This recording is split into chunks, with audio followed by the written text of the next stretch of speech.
अस्सलाम वालेकुम एवरीवन। आज की इस वीडियो में हम कॉन्स्टिट्यूशन ऑफ पाकिस्तान यानी कि पाकिस्तान के आइन के फंडामेंटल जो राइट्स हैं उसको हम वन बाय वन डिस्कस करेंगे। वैसे तो ये पाकिस्तान के जो आइन हैं टोटली वो 280 आर्टिकल हैं पाकिस्तान के जो आइन हैं कॉन्स्टिट्यूशन ऑफ पाकिस्तान के, बट उसमें जो फंडामेंटल राइट हैं वो हमारे पास 8 to 28 फंडामेंटल राइट हैं। इसको हम वन बाय वन डिस्कस करेंगे।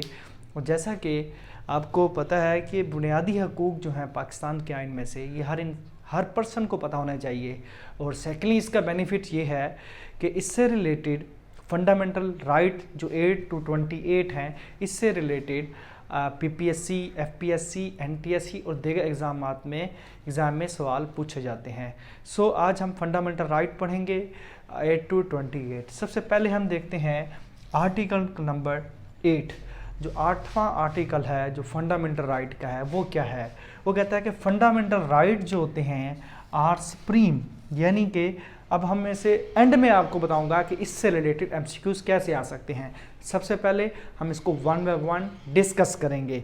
सो देखते हैं जी, फंडामेंटल राइट आर सुप्रीम, यानी कि हम वो कहते हैं कि जो बुनियादी हकूक़ होते हैं फंडामेंटल राइट आर सुप्रीम, उनकी ज़्यादा पावर होती है, वो ज़्यादा अच्छे से मुराद के मोर कंसीडर किए जाते हैं as compare to an other article जो होते हैं। बुनियादी हकूक़ के अलावा कोई दूसरा हकूक़ तस्वर नहीं किया जाएगा। इसका मतलब ये है, अगर हम इसकी थोड़ी सी एक्सप्लेनेशन देखें, वो क्या कहता है? वो कहता है कि एनी लॉ और कस्टम और usages having force of law inconsistent with fundamental right shall be avoid, यानी कि फंडामेंटल राइट के अलावा इसके अलावा कोई और राइट कानून बनेगा तो वो हम उसको तस्वर नहीं करेंगे। फंडामेंटल राइट के अलावा कोई और आर्टिकल इससे रिलेटेड बनेगा उसको हम कंसीडर नहीं करेंगे। तो हमने पहला ये याद रखना है, आर्टिकल नंबर जो 8 है वो क्या है? Fundamental right are supreme. अब एमसीक्यूज किस तरह पूछी जा सकती है? वो इस तरह पूछे जा सकते हैं कि ऊपर मेंस जो क्वेश्चन होगा वो कहेगा कि fundamental right are supreme. MCQ नीचे पूछा जाएगा क्या जी? Article number 8, article number 9, article number 10, article number 11। तो इससे आपने टिक करना है आर्टिकल नंबर 8। हम आर्टिकल नंबर 9 पढ़ते हैं। वो कहता है कि आर्टिकल नंबर जो 9 है, 10 है, 11 है, 13 है, ये सब सेम है, एक जैसे हैं, यानी कि एक जैसे रिलेटेड है। किस चीज़ के रिलेटेड हैं? राइट टू लाइफ और लिबर्टी, यानी कि लाइफ से रिलेटेड और लिबर्टी आज़ादी से रिलेटेड है। किस डिपार्टमेंट को आज़ादी दी गई है, किसे नहीं दी गई, उससे रिलेटेड होंगे। सो आर्टिकल नंबर 9 हम पढ़ते हैं। आर्टिकल नंबर 9 क्या कहता है? No person can be deprived of life और liberty save in accordance with law. वो क्या कहता है? आर्टिकल नंबर जो 9 है वो ये कहता है कि जी किसी कानून जो हमें कानून इजाज़त देता है कि फ़र्द की सलामती की कि उसको उतनी दी जाए और उसे आज़ादी भी दी जाए जितना हमें कानून इजाज़त देता है। फ़र्द को हमें आज़ादी भी देनी चाहिए, उसकी सलामती भी करनी चाहिए और उसे उतनी ही इजाज़त देनी चाहिए जितना हमें कानून दे रहा है। तो इससे रिलेटेड एमसीक्यूज़ पूछी जा सकती है कि जो आर्टिकल नंबर 9 है, 10, 11, 12 और 13 किससे रिलेटेड हैं? राइट टू लाइफ और लिबर्टी से रिलेटेड हैं। तो अगर आर्टिकल नंबर जो 9 है, अगर ये एमसीक्यूज़ किस तरह पूछी जा सकती है? तो इस तरह पूछी जा सकती है कि कौन सा आर्टिकल है जो ये कहता है कि फ़र्द को सलामती और उसकी आज़ादी से महरूम ना किया जाए। हम आर्टिकल नंबर 10 पढ़ते हैं। 9 आपके सामने मैंने बताया आपको 9 क्या है, जो आपको ऑलरेडी पहले बता चुका हूँ। और आर्टिकल नंबर हम 10 पढ़ते हैं। आर्टिकल जो नंबर 10 है वो क्या कहता है? वो कहता है safeguard as to arrest. क्या मतलब है इस चीज़ का? Safeguard as to arrest हमने ये देखना है कि वो कहता है कि इस आर्टिकल नंबर 10 में जो कहता है, अगर किसी पर्सन को कोई पुलिस का महकमा गिरफ्तार कर भी देता है तो उसको सबसे पहले उसे वजह बताई जाए कि आपने इसे अरेस्ट क्यों किया है।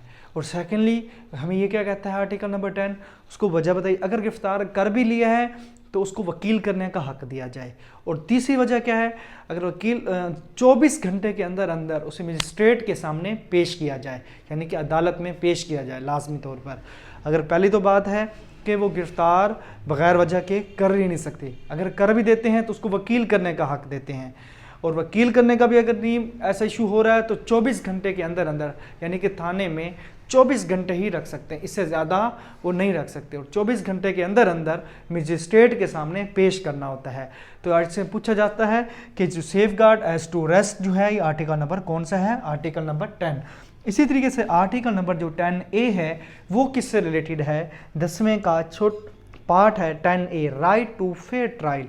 इसका मतलब है कि मुनसफाना समाअत का हक भी देना चाहिए उसे। इस हमसे कुछ पूछी जा सकती है कि राइट टू फेयर ट्रायल जो होती है, मुनसफाना समाअत का जो हक है, ये कौन सा आर्टिकल है, आर्टिकल नंबर 10A। कैंडिडेट्स हम ये देखते हैं आर्टिकल नंबर 12। 9 भी हमने पढ़ लिया, 10 भी पढ़ लिया, अब आर्टिकल 12 पढ़ने लगे हैं। आर्टिकल 12 क्या कहता है, प्रोटेक्शन अगेंस्ट रेट्रोस्पेक्टिव पनिशमेंट, यानी कि ऐसे फेल की सज़ा हो ही नहीं सकती जो हमें कानून के अंदर ना हो, यानी कि ऐसी सज़ा हमें नहीं, किसी भी पर्सन को गिरफ्तार कर भी लेता है तो ऐसी सज़ा उसको नहीं दे सकते जो कानून के अंदर ना हो। इसका मतलब ये है। तो हमसे कुछ पूछी जा सकती है कि प्रोटेक्शन अगेंस्ट रेट्रोस्पेक्टिव पनिशमेंट के जो कानून के अंदर जो सज़ा दी गई है सिर्फ वही दे सकते हो, उससे अलावा आप किसी भी पर्सन को उसकी सज़ा नहीं दे सकते। इसी तरीके से आर्टिकल नंबर हम 13 पढ़ते हैं। आर्टिकल नंबर 13 क्या कहता है, for one crime offence the accused can not be punished twice, यानी कि किसी भी बंदे पे दोहरी मुकदमे नहीं चला सकते आप, एक से ज़्यादा एक ही रिलेटेड में 2 मुकदमे आप नहीं डाल सकते उसके ऊपर। नंबर 11 क्या है हमारे पास, आर्टिकल नंबर जो 11 है हमारे पास वो ये कहता है prohibition of slavery and force labour, यानी कि गुलामी और इंसानों की खरीदो फरोख्त जो है वो ममनून करार दी गई है, मना करार दी गई है। किसके अंदर, कॉन्स्टिट्यूशन पाकिस्तान के अंदर, आर्टिकल नंबर 11। आर्टिकल नंबर 11 के अंदर जो इंसानों की खरीदो फरोख्त करते हैं वो ममनून करार दिया, मना करार दिया है। और दूसरा क्या करार दिया, ख़त्म करार दिया गया है कि इंसानों की खरीदो फरोख्त और गुलामी भी मना करार दिया गया है। और दूसरा जो 14 साल से कम उम्र जो बच्चे होते हैं उसको किसी ख़तरनाक फैक्ट्री के अंदर काम ना करने दिया जाए। आर्टिकल नंबर 14 पढ़ते हैं, वो किससे रिलेटेड है, वो है dignity of man and privacy of home, यानी कि इस चीज़ से रिलेटेड है। जो आर्टिकल नंबर 14 है वो क्या है, इसका मतलब आर्टिकल नंबर 14 को वो कहते हैं कि किसी भी कानून को इजाज़त नहीं होगी या पुलिस को, अदर एजेंसी को, कि वो उसकी किसी भी फर्द की उसकी घर की जो प्राइवेसी है वो उसे लीक करे और उसे शहादत की घर से भी उसे तकलीफ नहीं दे सकता।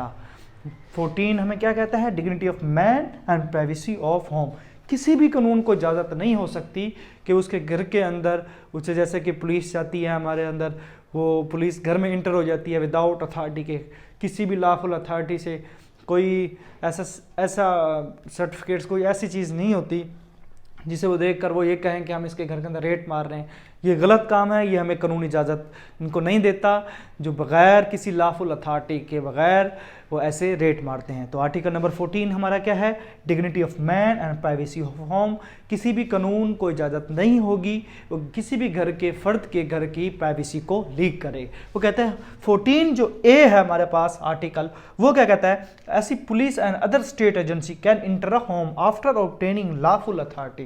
कहते हैं अगर किसी भी कानून को या किसी भी एजेंसी को अगर किसी घर की प्राइवेसी लीक करनी भी है, मतलब किसी के घर के अंदर इंटर होना भी है, तो किसी लॉफुल अथॉरिटी का आपके पास की इजाज़त होनी चाहिए।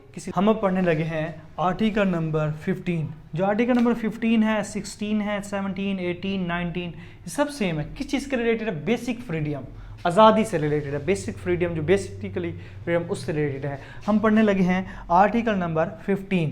आर्टिकल नंबर जो 15 है वो क्या कहता है कि every citizen is free to move, मतलब क्या है कि हर शहरी को इजाज़त होगी कि वो खुलकर नकलो हरकत कर सके, one citizen to another citizen move कर सके, one country to another country move कर सके, यानी कि उसको इजाज़त होगी, ये रोकथाम नहीं होगा। ये हमें क्या कहता है, आर्टिकल नंबर 15 हमें कहता है कि हर शहरी को इजाज़त है, कोई एक मुल्क से दूसरे मुल्क जा सकता है, अपना इजली पासपोर्ट बनवा सकता है ताकि एक कंट्री से दूसरी कंट्री वो जा सके, और एक one city to another city वो मूव कर सके, यानी बेसिकली उससे ये फ्रीडम, इजाज़त है, आज़ादी है। एंड सेकेंडली हमारे पास आर्टिकल नंबर 16 आता है, वो ये कहता है इज्तिमा की उसे आज़ादी है, यानी कि every citizen has to right to assemble peacefully, यानी हर शहरी को इजाज़त होगी कि वो एक जगह इकट्ठे हो सकें और पीसफुली जमा हो सकें और अपना इज्तिमा वो ईज़िली कर सकते हैं, यानी कि जलसे कर सकते हैं, महफिल कर सकते हैं। किस लिहाज से? पीसफुली लिहाज से, अमन के लिहाज से वो इकट्ठे हो सकते हैं और ज्वाइन होकर अंजम साजी का आगाज़ वगैरह कर सकते हैं। लाइक आर्टिकल नंबर हमारे पास 17 आता है। 17 क्या कहता है कि हर शहरी को इजाज़त है कि वो अपनी एक यूनियन बना सकता है, अपनी एक तंजीम साजी मतलब कि अपनी एक ऑर्गेनाइजेशन बना सकता है। और सेकेंडली वो क्या कहता है, फ्रीडम टू स्पीच, और उसे ये भी इजाज़त होगी वो यूनियन बना के कि ऐसे मुल्क के ख़िलाफ़ वो बात ना करे, बल्कि अपनी तंजीम साजी के लिए को फ्रीडम में उसे इजाज़त होगी, वो खुल के बयान कर सकता है। अब हम पढ़ने लगे हैं कि क्या है हमारे पास आर्टिकल नंबर 18 और आर्टिकल नंबर 19, 18 to 19। 18 हमें क्या कहता है? कहता है every citizen has to right to trade और बिजनेस ऑफ योर चॉइस, यानी कि अपनी मर्जी के मुताबिक वो कारोबार कर सकता है, बिजनेस कर सकता है। एक कंट्री टू अनदर कंट्री वो अपने कारोबार को फैला सकता है, कि हर शहरी को इजाज़त है अपनी मर्जी के मुताबिक अपना वो बिजनेस कर सकता है। सो आर्टिकल नंबर 19 जो है वो क्या कहता है? फ्रीडम टू ओपिनियन, यानी कि हर शहरी को अपने इजहार ख्याल को इजाज़त है, वो अपना इजहार ख्याल कर सकता है। नंबर 20, 21, 22 जो है वो रिलीजियस फ्रीडम, मजहबी आज़ादी के बारे में है। आर्टिकल नंबर 20 है वो क्या कहता है कि every citizen has to right to believe our religion, यानी कि हर पाकिस्तान में रहने वाले हर शहरी को इजाज़त है कि अपनी मज़हब की पैरवी कर सकता है। अपने मज़हब की, यानी हिंदू हैं तो वो बुतों की इजली पूजा वगैरह कर सकते हैं, लेकिन मुस्लिम्स के अकॉर्डिंग देखा जाए तो ये गलत है। लेकिन किसी भी शहरी को इजाज़त नहीं होगी कि उसकी मज़हब की पैरवी के खिलाफ वो बात करे, यानी कि हर शहरी को इजाज़त है पाकिस्तान में कि पाकिस्तान के हर शहरी को इजाज़त होगी वो अपनी मज़हब की पैरवी इजीली कर सकता है। ये हमारा कानून कहता है। कानून कौन से टोटल कितने हैं? 280। उन 280 में से एक फंडामेंटल राइट है। फंडामेंटल राइट का जो आर्टिकल कौन सा है? 20। 21 जो है वो क्या कहता है? No person can be compelled to pay any special tax, यानी कि किसी भी पर्सन में, पाकिस्तान में रहने वाले किसी भी शख्स को ये इजाज़त नहीं होगी किसी दूसरी मज़हब के खिलाफ वो बात करे। सो हम थर्ड देखते हैं 22 क्या कहता है? 22 कहता है कि no person attending any educational institute against religious, किसी भी पर्सन को, पाकिस्तान में रहने वाले हर शहरी को ये इजाज़त नहीं होगी किसी रिलीजियस के खिलाफ कोई ऐसा एजुकेशन इंस्टीट्यूट बनाए जो उसके किसी मज़हब के खिलाफ आप बात कर रहे हो। 324 जो है प्रॉपर्टी राइट से रिलेटेड है। प्रॉपर्टी राइट क्या है? अब वो कहता है 23 जो है every citizen has right to sell property, हर शहरी को हक है कि वो अपनी प्रॉपर्टी खरीद सकता है और ले सकता है। इसी तरीके से जो आर्टिकल नंबर 28 है वो कहता है कि प्रोटेक्शन उसे दी जाएगी। पाकिस्तान का कानून जो अगर प्रॉपर्टी लेता है तो उसे प्रोटेक्शन देगा। आर्टिकल नंबर 25, आर्टिकल नंबर 25 हमें क्या कहता है? वो कहता है इक्वालिटी सिटीजन, यानी शहरियों के साथ, पाकिस्तान के हर शहरी के साथ मसवात, यानी कि बराबर करनी चाहिए, उनको बराबर इक्वालिटी देनी चाहिए, ना कि एक को आला दर्जा समझा जाए दूसरे को कमतर समझा जाए। लाइक कौमों के लिहाज से देखा जाता है तो उनको अच्छी तरजीह दी जाती है, जो कम कौम यानी कि कौमों का भी फ़र्क वगैरह आ जाता है। तो हमें वो पाकिस्तान का कानून क्या कहता है कि हर शहरी को बराबरी हकूक़ हासिल हैं। तो 25A जो 25A है वो क्या कहता है हमें? वो कहता है राइट एजुकेशंस, यानी कि पाकिस्तान के शहरी को हक है कि वो तालीम हासिल करे। क्या? और 5 से 16 साल के बच्चों को मुफ्त तालीम देनी चाहिए। 5 से 16 साल के बच्चों को मुफ्त तालीम देनी चाहिए। अब हम देखते हैं जो 26 है आर्टिकल, वो कहता है नॉन डिस्क्रिमिनेट, यानी कि आम मकामात में दाखिले से मुतल्लिक अदम इम्तियाज़, यानी कि कहीं भी आम दूसरी जगह पब्लिक प्लेसेस वगैरह में इजीली आप दूसरी जगह पे आप प्लेसेस में इजीली जा सकते हैं। जो नॉन डिस्क्रिमिनेट आर्टिकल नंबर 26 है। आर्टिकल नंबर 27 क्या कहता है? जो मुलाजमतों में जो गवर्नमेंट एम्प्लॉय हैं, एम्प्लॉयमेंट एम्प्लॉय हैं, उनमें भी अदम इम्तियाज़ का तहफ़्फ़ुज़ होना चाहिए, बराबरी हकूक़ हासिल होने चाहिए उन्हें भी। सो लास्ट आर्टिकल जो हमारे पास है आर्टिकल नंबर 28, वो कहता है प्रिजर्वेशन स्क्रिप्ट लैंग्वेज कल्चर, यानी कि ज़बान, रस्म ख़त का, सकाफ़त का भी तहफ़्फ़ुज़ होना चाहिए। कि ये नहीं है कि इसकी ज़बान पंजाबी है तो उसे अच्छा समझा जाए, जिसकी सराइकी है या उर्दू है, राजपूत है, ये फ़र्क नहीं होना चाहिए। इनको बराबरी के हकूक़ हासिल होने चाहिए। इसी तरीके से आज की ये वीडियो ख़त्म होती है हमारी। तो इससे रिलेटेड एमसीक्यूज पूछे जा सकते हैं कि स्टेटमेंट कह के वो आपको कहेगा कि ये कौन सा आर्टिकल है, तो आपको उसकी स्टेटमेंट आपको याद होनी चाहिए। तो अगर आपको मेरी वीडियो अच्छी लगी है तो इसे ज़रूर लाइक कीजिएगा और शेयर कीजिएगा। अगर कोई क्वेश्चन हो तो कमेंट बॉक्स में कीजिएगा। अल्लाह हाफिज़।